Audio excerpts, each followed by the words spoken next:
चंदा रे कभी तो जमी पर आ, बैठेंगे बातें करेंगे।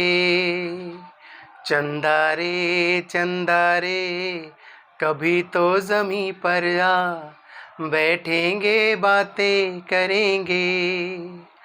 तुझको आते इधर लाज आए अगर, ओढ़ के आजा तू बादल घने। चंदा रे। तो चंद्रमा तो हमारे पास आ नहीं सकता, काव्यात्मक रूप से बात कही गई है, लेकिन भारत का चंद्रयान इसरो के वैज्ञानिकों के अथक परिश्रम द्वारा चंदा से ही बात करने, चांद से ही बात करने चंद्रमा के दक्षिणी ध्रुव पर लैंड कर गया है। भारतीय वैज्ञानिकों को, हर एक भारतीय को बहुत बहुत बधाई।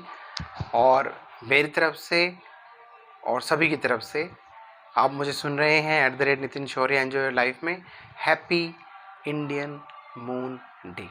यस, 23 अगस्त 23 you can celebrate as a Indian moon day. अब ये कहेंगे भारत सरकार ने तो कोई घोषित किया नहीं। अरे आप स्वयं घोषित कर लो, आप भी तो एक भारतीय नागरिक हो। इस गर्व के मोमेंट को आप सेलिब्रेट कर सकते हो as a Indian moon day. मैं मुबारकबाद तो दे ही रहा हूँ, मगर अलग से एक एंगल भी आप लोगों को बताना चाहता हूँ कि कभी कभी सफलता हमें चकाचौंध भी कर सकती है, और हम इस सेलिब्रेशंस में ये ना भूल जाएं कि इसमें इसरो का कितना समय, कितना मेहनत, कितनी रिसर्च और कितने टाइम और एनर्जी इसमें लगी होगी। क्या हमारा योगदान नहीं है? हर एक भारतीय नागरिक का योगदान है। जो भी टैक्स पे करता है या नहीं पे करता है, वोट डालता है या नहीं डालता है, the credit goes to everyone. क्योंकि कहते हैं ना कि जब टीम जीतती है तो पूरी टीम जीतती है, और जब हारती है तो पूरी टीम हार जाती है। आपने कभी मैच में कहीं ऐसा नहीं देखा होगा कि एक आदमी मैच जीत जाए और बाकी लोग हार जाएं, या बाकी लोग जीत जाएं, एक बंदा जीत जाए मैच को। मतलब इट्स ए कंप्लीट एफर्ट। तो ये सभी 140 करोड़ लोगों की कंट्रीब्यूशन का योगदान है। क्योंकि हालांकि इसरो ने पहले ही बहुत अच्छे काम किए हैं, और ये एक ऐसी ऑटोनोमस बॉडी रही है जिसने हमेशा कुछ ना कुछ एक्स्ट्रा ऑर्डिनरी रिजल्ट दिए हैं।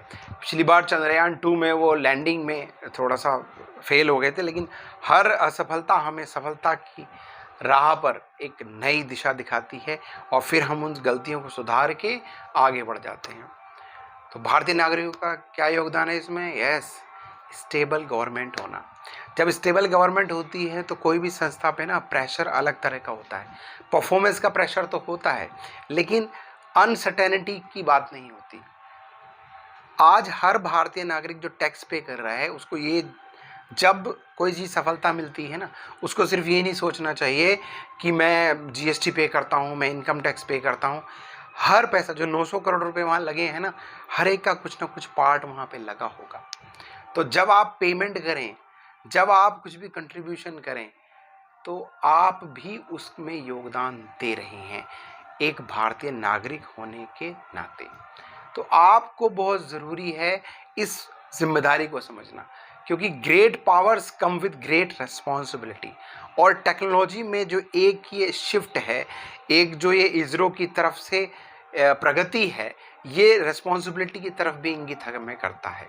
हम ऐसा नहीं बस सेलिब्रेशन में चले जाएं और कुछ छोटे सेलिब्रेशन की तरफ चले जाएं।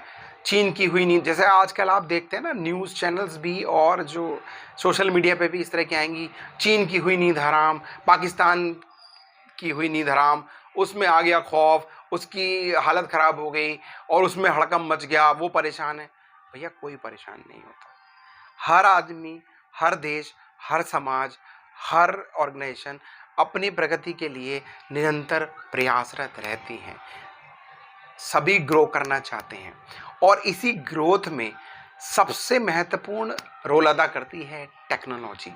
अगर आप टेक्नोलॉजी, तकनीक को आप समझेंगे, तो जिसने भी टेक्नोलॉजी पे कंट्रोल किया है इस दुनिया में, धीरे धीरे उसी रेस ने, उसी देश ने, उसी समाज ने, उसी कम्युनिटी ने, उसी सोच ने, उसी आइडियोलॉजी ने धीरे धीरे इस दुनिया पर अपनी सत्ता स्थापित की है और उन्होंने ही दूसरों को अपनी दिशा में मोड़ा है।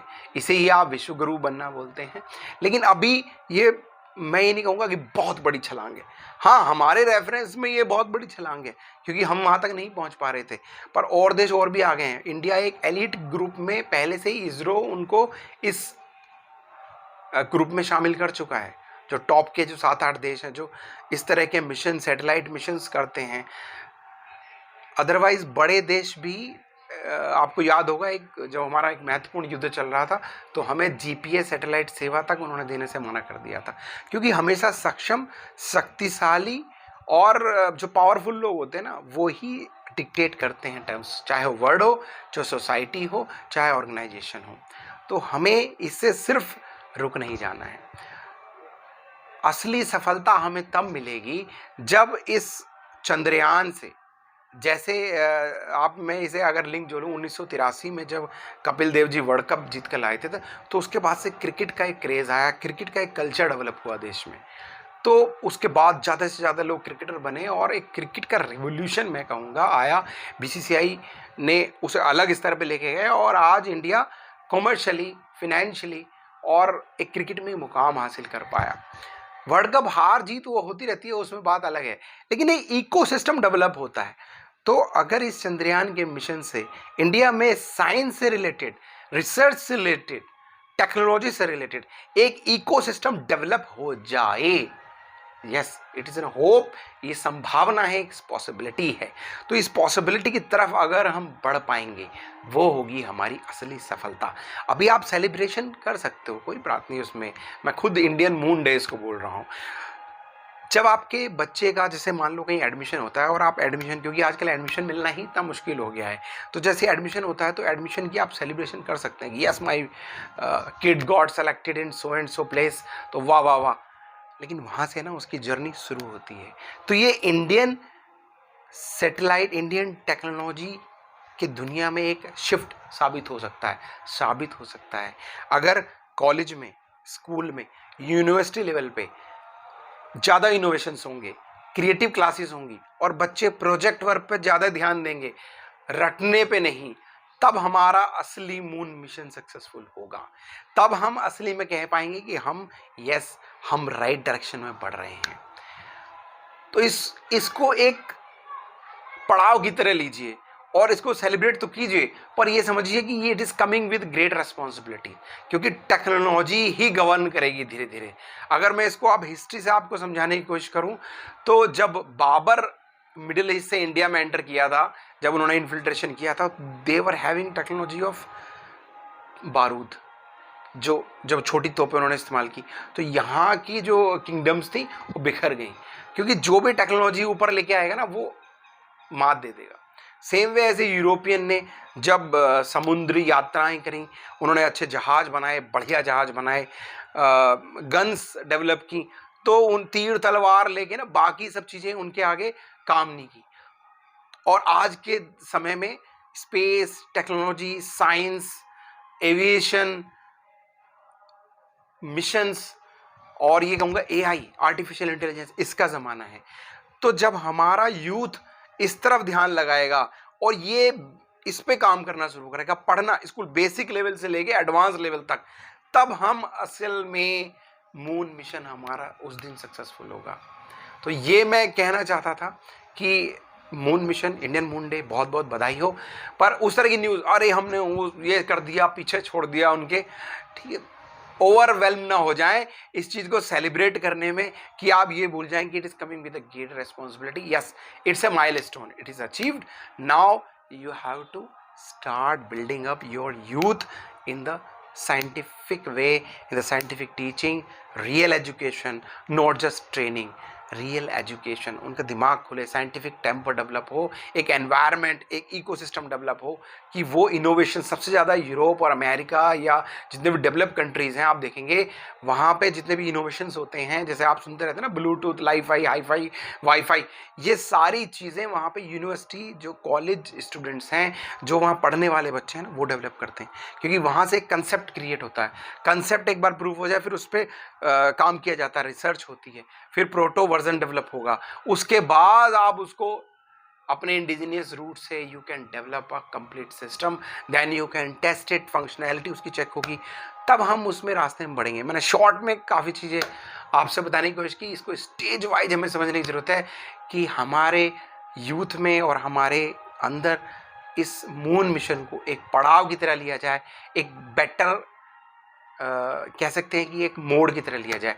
ये बहुत आसान है, कोई बाहर रह के ना फिर से वही जैसे मैं बोल रहा हूँ वीडियो बनाना, फैक्ट इतने हुआ था, 56 में ये स्टार्ट हुआ, 66 में ये स्टार्ट हुआ, हिस्ट्री फैक्चुअल डेटा पढ़ना और ऐसे ऐसे ऐसे ऐसे करके बता के आपको कि यहाँ पे ऐसे हुआ वहाँ पे ऐसे हुआ, पर उसके अंदर जो छुपी हुई चीज़ें ना, जो हिडन चीज़ें हैं, जहाँ से हमें उसको पकड़ना है बात हो कि ऐसे मिशन और ऐसे बड़ी छलांग कोई भी देश तभी लगा सकता है जब वहाँ पे संस्था बहुत मजबूत हो, जब वहाँ पे स्टेबल गवर्नमेंट हो, लीडरशिप बहुत क्लियर हो। जय हिंद। ये मैं छोटा सा मैसेज आपको बताना चाहता था। जय हिंद, जय Bharat. I hope this convey message to you, थोड़ा ही सही, but it will add value in your life. जय हिंद, जय भारत, नमस्कार।